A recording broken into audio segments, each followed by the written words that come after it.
In this tutorial, we're going to demonstrate how to speed up a video in Capcut.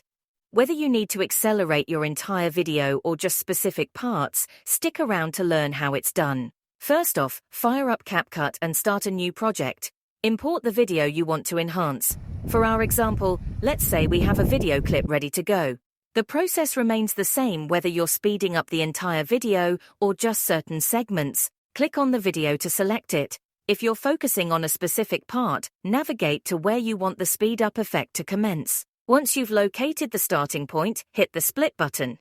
Then move to where you want the effect to conclude and split the video once more. Now, you've got the portion of the video you want to work with. Select it, then hit the speed select button.